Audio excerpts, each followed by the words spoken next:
Hello students, welcome to brilliant minds. I am Aarti, your maths teacher. आज हम start करेंगे अपनी क्लास 8 की बुक सलीना कंसाइज मैथमेटिक्स में से chapter number 13 factorisation exercise 13C से। लास्ट वीडियो में हमने already A and B exercise complete कर ली है। आपको लिंक भी अपने चैनल, आप जाएंगे चैनल पे, प्लेलिस्ट सारी ओपन करेंगे, आपको पूरी प्लेलिस्ट ही मिल जाएगी इस चैप्टर की। तो अब स्टार्ट करते हैं हम chapter question number 1 13C। And ये पूरा का पूरा चैप्टर ओल्ड बुक से भी ऑलरेडी अपलोडेड है। मैं दोबारा से अपलोड कर रही हूँ न्यू बुक से, क्योंकि इसमें कुछ क्वेश्चंस चेंज हुए हैं, तो हम सारा दोबारा से कर रहे हैं न्यू बुक से भी। तो चलिए स्टार्ट करते हैं क्वेश्चन नंबर 1 से 13C एक्सरसाइज का। तो क्वेश्चन नंबर 1 देखिए, मल्टीपल चॉइस है। फर्स्ट पार्ट है उसमें आपके पास, हम यहाँ पे लिखते हैं अपना first part, that is x² - 9x - 10। अब देखिए क्या करना है आपको। सबसे पहले तो जब भी हम कोई भी एक्सरसाइज स्टार्ट करेंगे ना, सबसे पहले कंसेप्ट आपका सेम ही रहेगा। फैक्टराइजेशन का कंसेप्ट में कुछ भी चेंज नहीं आना। सबसे पहले आपने यही देखना है कि कॉमन आ रहा है कि नहीं। देन जैसे मैंने आपको लास्ट में समझाया था, सबसे पहले हमारे पास कोई टर्म आए, कोई एक्सप्रेशन आए मीन्स, तो आपको देखना है कॉमन आ रहा है कि नहीं। देखिए इस 3 टर्म्स में कुछ भी कॉमन नहीं है। देन हमें क्या देखना होता है, कॉमन नहीं आ रहा तो हमें क्या अप्लाई करना है, ग्रुपिंग कर सकते हैं, रीअरेंज करके ग्रुपिंग कर सकते हैं, या आइडेंटिटी अप्लाई कर सकते हैं। तो अगर देखिए इस क्वेश्चन में आइडेंटिटी भी अप्लाई नहीं हो रही, बिकॉज 10 किसी का भी स्क्वायर नहीं है। इट मीन यहाँ पे एक न्यू मेथड आएगा, that is middle term splitting. तो चलिए स्टार्ट करते हैं अपना न्यू मेथड सीखना, मिडिल टर्म स्प्लिटिंग। एंड इससे पहले अगर चैनल पर आज फर्स्ट टाइम आए हैं, जब अभी तक सब्सक्राइब नहीं किया है, तो चैनल को सब्सक्राइब कर लीजिए एंड बेल आइकन को प्रेस कर दीजिए। इससे आपके पास न्यू वीडियोज़ की नोटिफिकेशन टाइमली आती रहेगी। And also like the video and share this video with your friends. चलिए अब देखिए इसमें क्या करना है हमें। x² - 9x - 10 है। अगेन मैंने आपको समझा दिया, कॉमन भी नहीं आ रहा, ग्रुपिंग भी नहीं हो रही, एंड आइडेंटिटी भी अप्लाई नहीं कर सकते। मिडिल टर्म कौन सी है, 9x को हमने स्प्लिट करना है 2 टर्म्स में। कैसे, सबसे पहले आपको अपनी लास्ट टर्म को फर्स्ट टर्म से मल्टीप्लाई करना होता है, मीन्स ओनली नंबर के साथ। तो x² के साथ कोई नंबर नहीं है, मीन्स 1 है, तो 10 × 1 10। बट साथ में आपने ये भी ध्यान देना है कि यहाँ पर आप लिखेंगे -10, क्योंकि यहाँ पर क्या है, माइनस भी था, तो 10 × 1 1, बट 10 × 1 -10 आएगा, क्योंकि यहाँ माइनस भी था। एंड मिडिल टर्म आपकी क्या है, -9। अब आपको ऐसी 2 टर्म्स को सोचना है जिनको मल्टीप्लाई करके तो हमारे पास क्या आए, -10, एंड प्लस या माइनस करने से -9। तो वो 2 टर्म्स क्या होंगी हमारी, 10 ही हो सकता है। देखिए 10 1 ज़ा 10 भी हो सकता है, एंड 10 में से 1 गए 9। बट यहाँ पर एक और अच्छे से ध्यान से कंसेप्ट को समझना है। देखिए अभी मैंने आपको क्या समझाया, माइनस या प्लस करके -9 आना चाहिए। तो जब आप 10 में से 1 को सब्ट्रैक्ट करेंगे, हमारे पास तो +9 आ रहा है, बिकॉज 10 इज़ ग्रेटर। हमें चाहिए -9, तो कैसे आएगा, अगर हम 10 को नेगेटिव ले लें 1 को पॉजिटिव, 10 में से 1 गए, आएंगे 9 ही, पर साइन ग्रेटर नंबर का आएगा। इट मीन्स हमारे क्वेश्चन में 10 हमने नेगेटिव नंबर लेना है एंड 1 पॉजिटिव। एंड ये बहुत इंपॉर्टेंट है। अगर आपने साइन यहाँ रॉन्ग आप ले लेंगे, तो जब क्वेश्चन में आप अप्लाई करेंगे अपने साइन टर्म के साथ, तो आपका आंसर भी रॉन्ग आएगा। तो यहाँ पे 10 हमें लेना है नेगेटिव। तो मिडिल टर्म को कैसे स्प्लिट करते हैं, देखिए फर्स्ट टर्म और लास्ट टर्म आपको एज इट इज़ लिखनी है। मिडिल टर्म को स्प्लिट कर रहे हैं हम 2 पार्ट्स में, दैट इज़ 10 एंड 1, और उनके साथ जो वेरिएबल क्वेश्चन में होगा वो आएगा। जैसे यहाँ पर हम लिखेंगे यहाँ पर -10x + 1x। तो 1x आप नहीं लिख सकते, 1x का मतलब x ही होता है। बस मैंने आपको समझाने के लिए यहाँ पे 1x लिख दिया है कि आपको कंसेप्ट की क्लैरिटी हो जाए फर्स्ट पार्ट में। देखिए अब आपको सिंपल वही क्वेश्चन करना है जो हमने एक्सरसाइज ए में सीखा था, कि आपके पास 4 टर्म्स आ गई हैं, ग्रुपिंग करके आप कॉमन ले सकते हैं। First 2 term and last 2 term का ग्रुप कर लेंगे। फर्स्ट 2 टर्म्स में से x कॉमन है, x - 10 हमारा ब्रैकेट में रह गया, और कुछ भी कॉमन नहीं, मीन्स 1 कॉमन है, तो x - 10 अगेन। अब देखिए x - 10 अगेन दोनों टर्म्स में कॉमन है, तो x - 10 बाहर आ गया, ब्रैकेट में रह गया आपके पास, फर्स्ट टर्म में से रह गया x और सेकंड टर्म में से 1, एंड ये आ गया हमारा आंसर। एंड ऑप्शंस के अकॉर्डिंग हम चेक कर लेते हैं कौन सा ऑप्शन हमारा करेक्ट आंसर है, जिसमें x - 10 एंड x + 1 हो। तो हमारा आंसर आ गया ऑप्शन ए। हम यहाँ भी लिख देते हैं answer option A, question number 1 का। चलिए अब पार्ट 2 सॉल्व करते हैं। तो तो पार्ट 2 में हमें क्या गिवन है, x square minus 23x plus 42। Again same देखेंगे, कॉमन नहीं आ रहा 3 टर्म्स में, ग्रुपिंग पॉसिबल नहीं है क्योंकि 3 टर्म्स है ओनली, एंड 42 किसी का स्क्वायर भी नहीं है, तो आइडेंटिटी तो अप्लाई नहीं हो रही। इट मीन्स आपको करनी है मिडिल टर्म स्प्लिटिंग। अगेन 42 को 1 से मल्टीप्लाई करेंगे 42 ही आएगा, तो आपको मल्टीप्लाई करके चाहिए 42 पॉजिटिव, एंड प्लस माइनस करने से -23 चाहिए।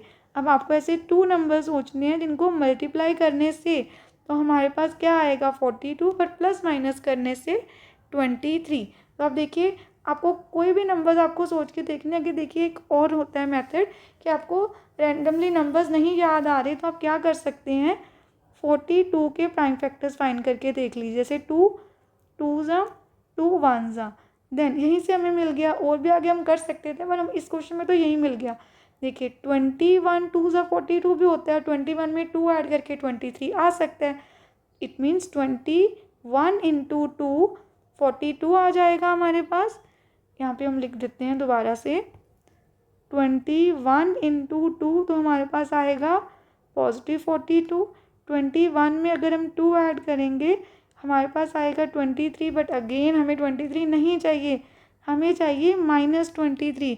अब आपका -23 कैसे आएगा, -23 आएगा जब आप इन दोनों को नेगेटिव लेंगे, तभी। ये देखिए दोनों नेगेटिव होंगे, यहाँ पे माइनस माइनस प्लस हो जाएगा, इसलिए पॉजिटिव 42 आएगा, minus minus plus sign greater number का आ जाएगा। तो आपको लिखना है x square minus 21x minus 2x plus 42।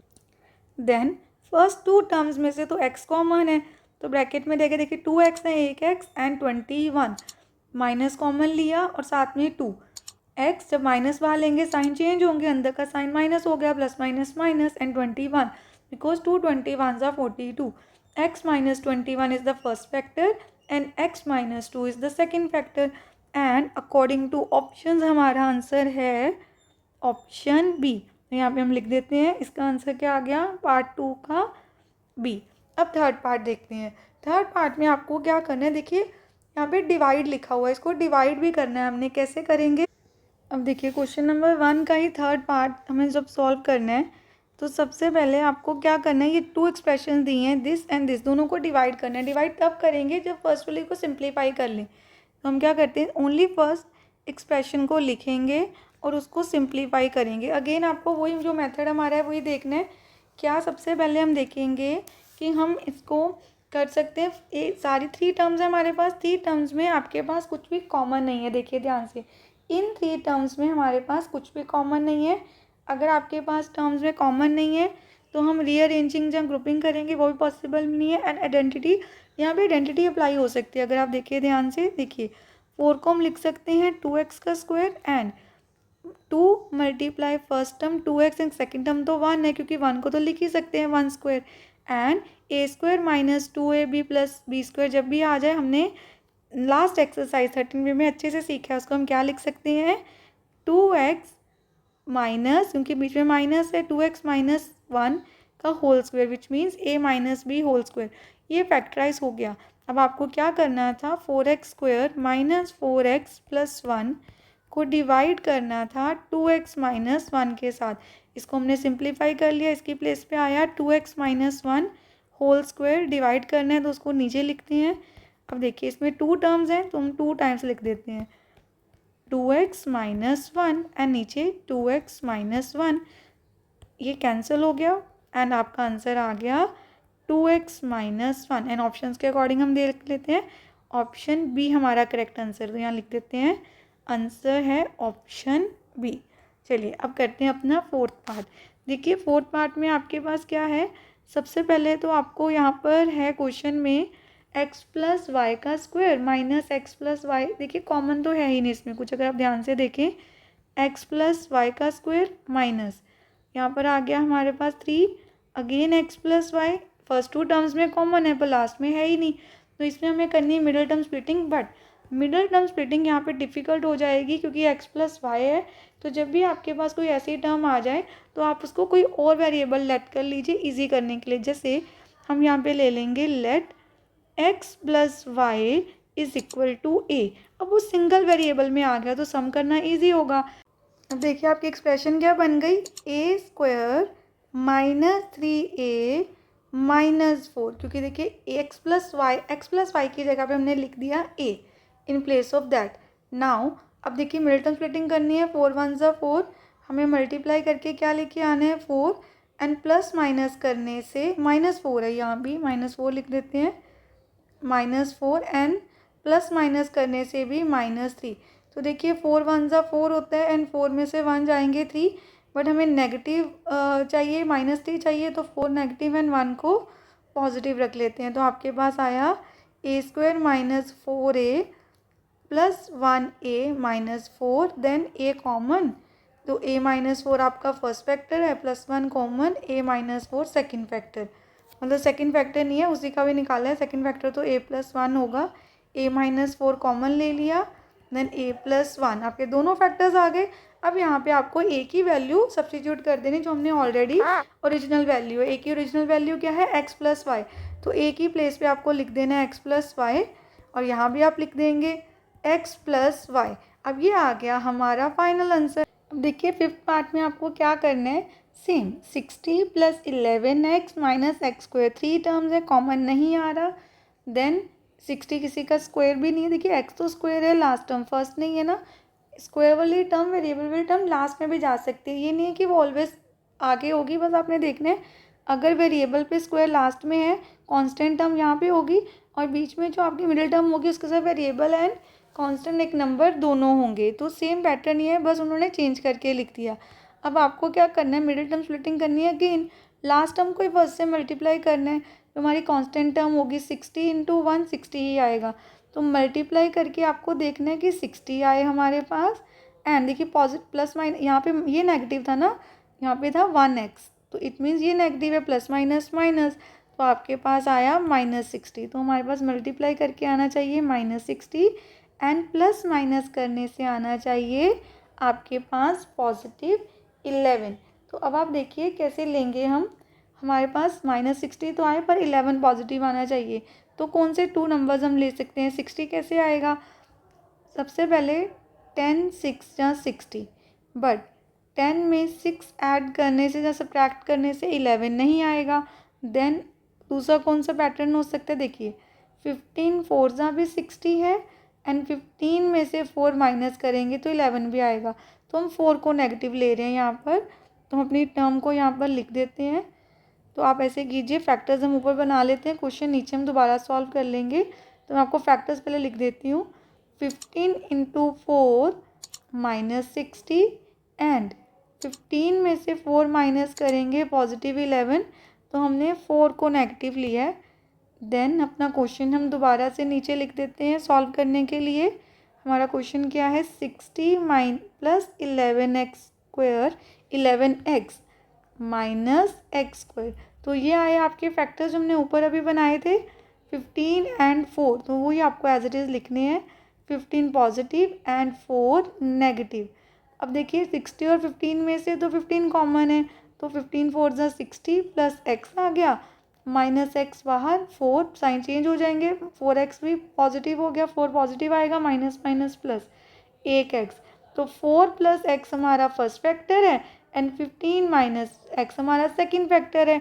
अब हम ऑप्शंस के अकॉर्डिंग अपना आंसर भी देख लेते हैं, तो देखिए ऑप्शंस के अकॉर्डिंग हमारा ए पार्ट ही आंसर है, तो यहाँ पे लिख देते हैं आंसर आ गया पार्ट ए। अब हमने क्वेश्चन नंबर 1 के 5 पार्ट्स कंप्लीट कर लिए, स्टार्ट करते हैं क्वेश्चन नंबर 2। अब देखिए क्वेश्चन नंबर 2 में हमें क्या, सेम आपके पास 3 टर्म्स हैं, तो आपको सिंपली क्या करना है, middle term splitting, last term को फर्स्ट से पहले मल्टीप्लाई करते हैं, तो हमारे पास आ गया 6 1 ज़ा 6, मल्टीप्लाई करके 6 चाहिए, प्लस माइनस करने से 5, तो कैसे आ सकते हैं, देखिए 3 2 ज़ा भी 6 होता है, एंड 3 में 2 ऐड करने से 5 भी आ जाएगा हमारे पास, तो हम यहाँ पे दोनों फैक्टर्स लिख देते हैं, a² + 3x + 2a + 6, then a common लेंगे, a + 3 + 2 कॉमन, अगेन a + 3, तो आपके फैक्टर्स आ गए, a + 3 हमारा फर्स्ट फैक्टर है, एंड a + 2 सेकेंड, एंड ये आ गया हमारा आंसर। चलिए अब नेक्स्ट ऑप्शन लिखते हैं, पार्ट 3, इसमें देखिए आप, अब थर्ड पार्ट में हमारे पास है ए स्क्वायर माइनस 5a प्लस 6। देखिए एग्जैक्टली आपके टर्म्स तो सेम है, बस साइन का चेंज है। जो क्वेश्चन नंबर 2 है उसमें 5a पॉजिटिव था, इसमें 5a नेगेटिव है, तो मल्टीप्लाई करके तो आपको वही चाहिए। अगर हम ध्यान से देखें 6 1 जा 6 ही आएगा, मल्टीप्लाई करके 6 चाहिए, पर प्लस माइनस करने से अब हमें -5 चाहिए। जैसे लास्ट पार्ट में आपको क्या चाहिए था, तब आपको चाहिए था +5, तो 3 + 2 करके आ गया। अब देखिए यहाँ आप फैक्टर क्या लेंगे, आपको ध्यान से देखना है। 3 2 जा 6 तो है, बट अगर 3 में 2 ऐड करेंगे तो +5 आएगा, जबकि हमें कौन सा 5 चाहिए, हमें चाहिए -5। तो आपको यहाँ पे क्या करना है, 3 और 2 दोनों को माइनस का ले लेना है। देखिए दोनों ही टर्म ऐसे माइनस माइनस प्लस भी हो गया, +6 आ गया, एंड माइनस माइनस प्लस होके यहाँ पर 3, क्योंकि जब -3 को -2 से मल्टीप्लाई करेंगे तो +6 आएगा, -3 में -2 को ऐड करेंगे तो -5 आएगा। साइन आता है ग्रेटर डिजिट का, तो आप यहाँ पर लिखेंगे A square -3a minus 2a plus 6। Then A common first two terms में से a -3 and -2 common, again a -3 रहेगा, साइन चेंज हो जाएगा, प्लस माइनस माइनस। a -3 आपका फर्स्ट फैक्टर है एंड a -2 है हमारा सेकंड फैक्टर। चलिए अब हम करते हैं अपना फोर्थ क्वेश्चन। फोर्थ क्वेश्चन क्या है हमारे पास, A square +5a minus 6, again term same है, अब 6 के साथ माइनस आ गया, मल्टीप्लाई 6 1 जा 6 -6, मल्टीप्लाई करके -6 एंड प्लस माइनस करने से आपको चाहिए +5। तो अब आपको क्या करना है, हम यहाँ पे लिख देते हैं हम इन नंबर्स को, -6 एंड +5। तो अगेन आप देखिए 3 2 जा 6 तो है हमारे पास, बट अब यहाँ पे आपको ये देखना है कि अगर हम यहाँ पे लिख देते हैं 3 2 जा 6 एंड 3 + 2 5, बट हमारा ये सेटिस्फाई नहीं हो रहा 3 और 2 के साथ, बिकॉज हमें -6 चाहिए अगर दोनों ही पॉजिटिव, क्योंकि 3 + 2 से ही +5 आएगा अगर दोनों पॉजिटिव होंगे, बट 6 तो नेगेटिव आ ही नहीं रहा। इट मीन्स ये हमारे एग्जैक्ट फैक्टर्स नहीं है, ऐसे भी होता है क्वेश्चन में। तो आपको कोई और अपने फैक्टर्स ढूंढ लेने हैं, जैसे 6 1 जा 6 होता है एंड 6 में से 1 गए 5, +5 आएगा, तो हम यहाँ पे 1 नेगेटिव ले सकते हैं, 6 × -1 -6 आएगा। तो आपके फैक्टर्स क्या आ गए, A square + 6a minus 1a minus 6, first two terms में से ए कॉमन, तो आपके पास आ गया a + 6 एंड नेक्स्ट टू में से भी कुछ कॉमन नहीं है तो 1।